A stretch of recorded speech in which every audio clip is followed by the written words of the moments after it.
Today is Wednesday, December 6th. The content covered in the following section pertains to all Call of Duty Modern Warfare 3 products. Season 1 Battle Pass, kind of what you expect. A lot of weapons in there for free. You just gotta kind of build up the Battle Pass. If you have the Vault Edition, I think you start with 50 tiers. If you're on PlayStation, you're gonna get 55. So you'll just be able to grab whatever one is the best one. Hopefully they're actually pretty good, but there's a lot of content to cover. So we got the Ram 7, the Stalker, and then this new launcher, which we'll kind of see how that ends up playing out since it doesn't seem all that lethal, but we'll see how it's used in game. Aftermarket attachments, there's going to be a ton of those that you can either unlock through the Battle Pass, you're going to be able to unlock through weekly challenges, you're going to be able to unlock through individual challenges. There's a flamethrower, there's all kinds of kits that change a bunch of other stuff. We kind of covered this already when we talked about the blog. We'll kind of focus on the standouts when it comes time, which ones stand out. I want to kind of see some of the other changes and how damage and stuff like that's going to work out within Warzone. The content covered in the following section pertains primarily to Call of Duty Warzone. So that's where they've done the distinction. All of this will be in all modes, so maybe not kind of what I expected right at the beginning, but here we go. We got the map, which we've already been playing for already a month. When Modern Warfare 3 dropped, we got to play zombies off the rip. And you kind of see how the map looks without the different varying color zones. It's also going to have a different skylight because it's not a zombies mode. So it'll look much brighter. So some lore there. If you're a lore Andy, go ahead and check it out. I'm going to link this in the description. Drivable train. This is something that will be interesting. That wasn't part of the zombies experience, but we got a chance to show this off a little bit at COD Next. If you jump into the front of the train, you're going to be able to make it go forward, backwards, those types of things. And then on the rear, there's going to be a stop. So you can actually put a handbrake and that'll stop the entire vehicle. And then inside the vehicle, there's going to be a UAV tower, an ammo depot, a guaranteed legendary supply crate, which should be pretty good. So we've seen that. Easier to access and mantle onto the train and cart roofs. Zip lines, new traversal mechanic, which again, we saw this at Next and in zombies. These have been optimized and improved. In addition to the vertical ascenders, expect zip lines to allow rapid horizontal navigation across Urzikstan. Look for zip lines across the map, often allowing faster travel across otherwise more challenging topography like water or tall construction. There's a lot of areas on the map, particularly with water, where there are some of these to just cross that area, but be at risk. You're only going to be able to hip fire. If you watch Call of Duty Next, quality of life improvements have already been made to the system, enable easier on and off access to the operator using either type of transport line. We got the new Gulag, which has multiple variants. It's called Silo. It's kind of a 1v1 Gulag, thankfully, that they have to mention that, but it is what it is.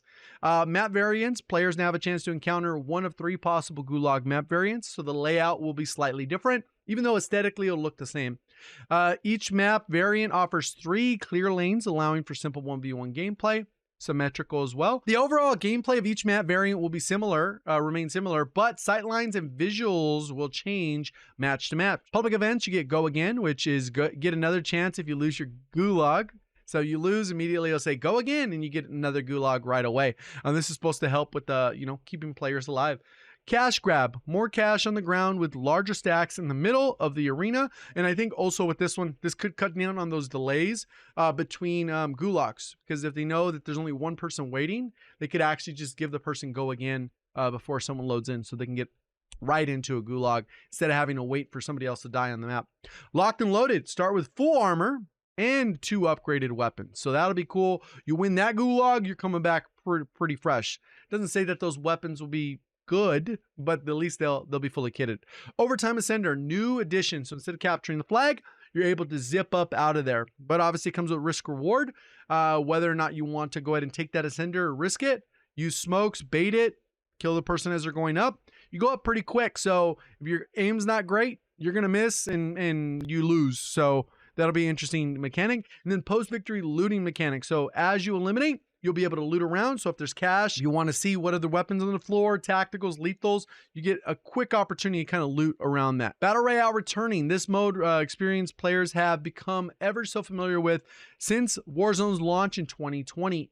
players' infills, scavenge for weapons, equipment, and other resources while preparing for the impending conflict. The map's playable area gradually shrinks over time, which is kind of what we expect. It'll be a little bit faster. So we got new map, Urzikstan, player count's 100, match length is approximately 20 minutes. This could probably be faster if you're just slaying out and people aren't like too passive at the end. Historically, Warzone has always had large player counts in larger maps, but as we have added additional respawn mechanics and changed circle timings, we have found the impact of the timed action pacing of the game. With the new Urzikstan map, there are a number of considerations teams have made for the player count.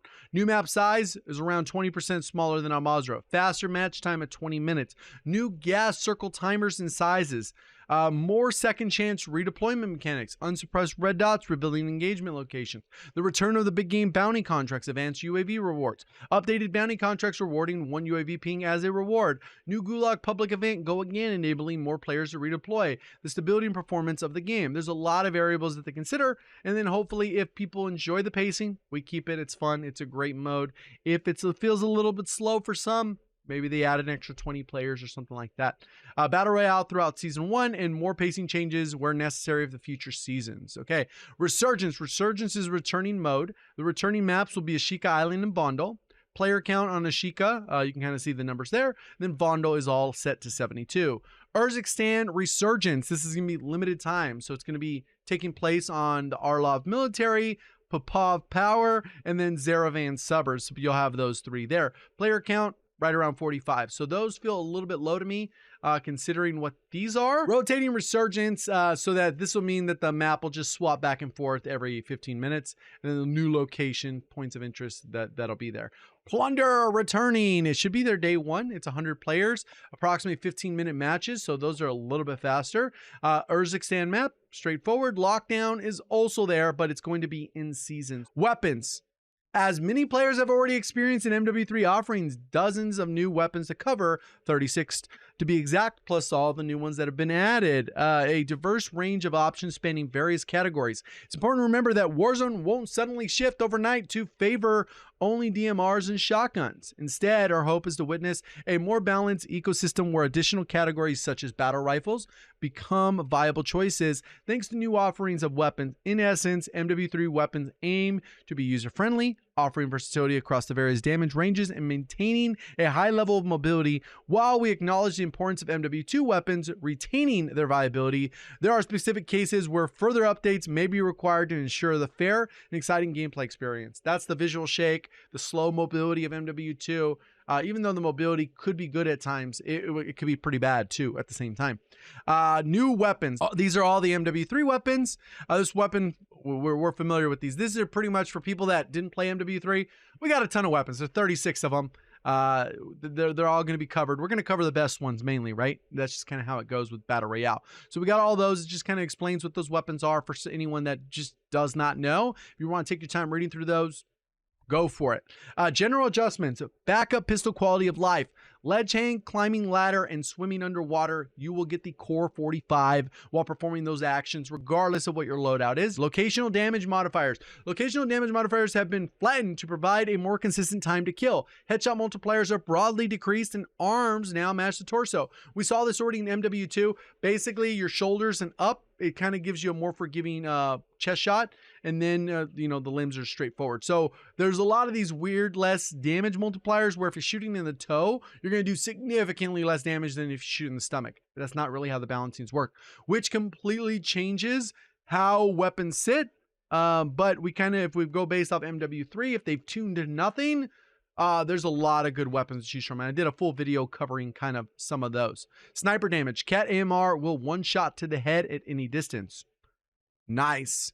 It's weird that they're very specific on that one, not the others. Maybe they only want people to use that. Riot Shield slows movement when it is equipped as a player's secondary and is on their back. Weapon tuning. With additional statistical knowledge you're able to receive while swapping between modifications, providing an impressive amount of incremental weapon meta building, weapon tuning has been removed, a feature that has appeared in MW2. This change to weapon tuning applies to both MW2 and MW3 weapons that utilize modifications. Hopefully they do the optic one. When I was there asked, they said that they had plans that they could actually bring that back, since that was a fan favorite for close and far, but that would be the extent of it. It wouldn't be for all the other attachments or anything. They're not bringing that back. Launcher damage. All launchers have been adjusted in regards to the damage and interaction with vehicles. This includes most launchers will destroy lighter vehicles in one shot. Pretty crazy.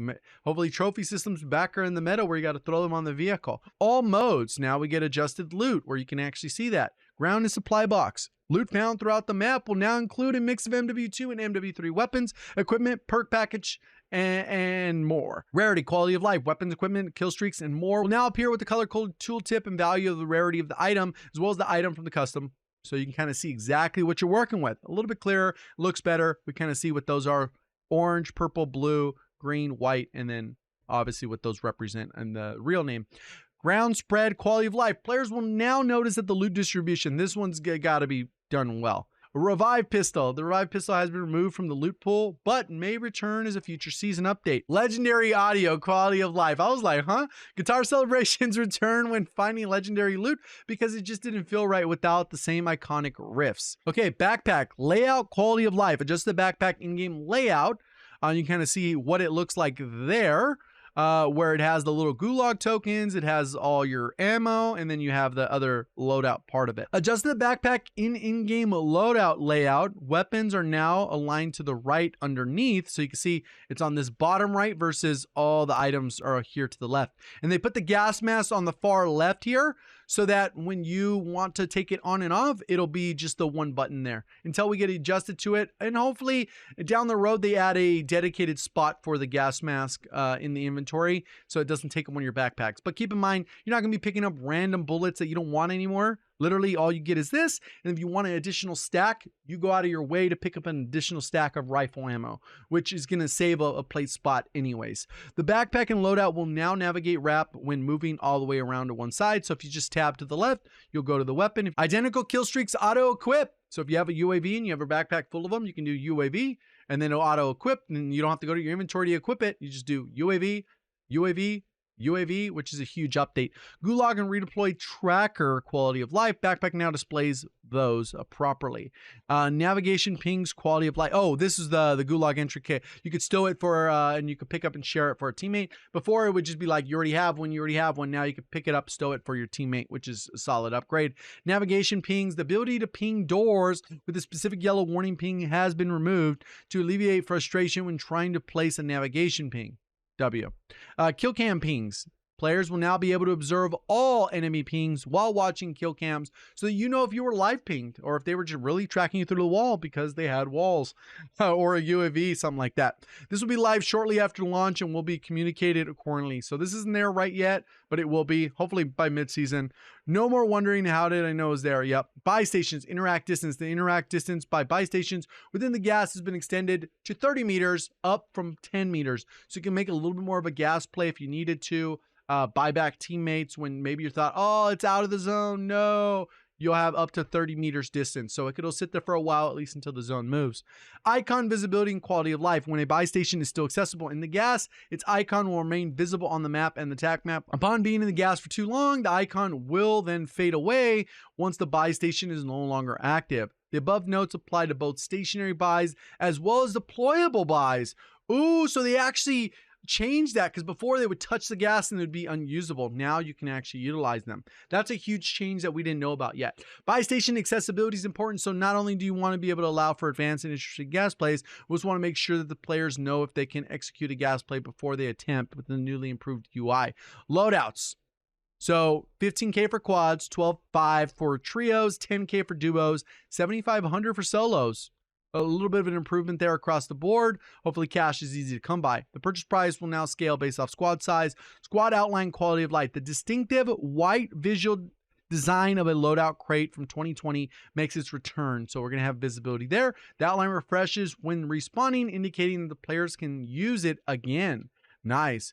Gas mask manual, quality of life. You can equip it or you can stow it. So when you walk up to one, if you don't want to equip it immediately, stow it. If you want it to be equipped and you don't want to worry about it in your inventory, you can put it there. So, and then the quality of life, adjusted gas mask overlay, provide a clearer field of view to the action, decrease the intensity of the crack state when near broken. So pretty solid there. Gas, circle pacing. We've adjusted the overall possible centering of the first circle to encompass more play area than previously experienced. This will ensure that more of the map will be accessible to players at the start of each match to better allow for all important looting phase. Below is a summary of the adjustments made to the circle timings. At the end of the day, it's a 20-minute zone versus a 25-minute like match. So the matches will be much faster. Gas damage increased to 10 tick per, up from 9. Drones will now move slightly faster when we're repositioning. Drones will begin to leave the after circle 5. So basically it reduces, you get one more zone and then it's gone. The redeployed drones catapult distance has been increased to players to traverse to greater distances. Death's Door, low player health. Activation visual it now triggers at 40% instead of 55% when you would take damage. If you were below halfway, you would just get the red and the heartbeat and all that nonsense. Increased transparency of overlays and less obstructive when low health. Parachutes, you get a different parachute if you MW3. Spawn protection timers down to 2.5 seconds from 10. We covered a little bit of this. Applies to all modes except for resurgence, so that'll be different. Infill height, the height at which players deploy on the field during infill has been decreased to 402 meters, down from, so they shaved off 80 meters. Second chance mechanics, strongholds. Strongholds are no longer guaranteed. Those will be public events, and they'll work pretty much how they work in Warzone 2 now. You just capture the objective, you get the loadout, you get a UAV ping, but if you leave the area, you're going to lose the UAV ping and it's gone. Black sites. A single black site will spawn at a random at the beginning of each match. The location will not be revealed on the map until your squad finds a black site key and if it's been locked by another squad. Nice. Black site boss will now drop a guaranteed deployable buy station. The advanced UAV is now one of several possible kill streaks that will it will drop, so it's not even guaranteed. Players will find black site keys via ground loot, allowing you the opportunity to open black site in any match. Plunder. UAV towers are now in plunder. Cash balance will be closely monitoring the balance cash economy and yours extend, likely adjust to make sure the variety the strategies remain viable for winning, and not like you have to min-max to win plunder. Overkill. The perk has been removed entirely and replaced with the new default behavior. All Warzone perks are unlocked via player progression. Perks used for custom perk packages must be unlocked via the 1 through 55 player XP progression path. Perks unlocked by default at level 1 include Scavenger, Battle Hardened, Payout, Flex, Faculty. Adjusted perks. Ghost blocks detection of a UAV, enemy radar sources, and heartbeat sensors. Now updated to require movement to activate. Can be acquired via loot or a stealth plate carrier. Bird's Eye. Your UAV kill streak, portable radar, or UAV tower shows the heading of the enemy for your squad. In addition, enemy unsuppressed gunshots will show headings. That's crazy. Detects ghosted players, can be acquired via... Bird's Eye is still broke, like so good. Survivor. Faster revive speed, reduced health regeneration delay, reduced cash lost on death. That's interesting. And enemies that down you are automatically pinged. Oh, that's crazy. And then decreases health regeneration to 4 seconds instead of 7, and then can be acquired via the medic plate carrier. New returning plate carriers. Tempered vest is coming back, plus the vest we just talked about. Movement, tack pads, commando gloves, quick grip gloves, and climbing boots. Partial, increased climbing and manually speed. Those will all be on by default. You load in the match. When you press jump from plane, you already have these equipped. New movement, tack stance, which is new to MW3. I think this could be really broken with shotguns.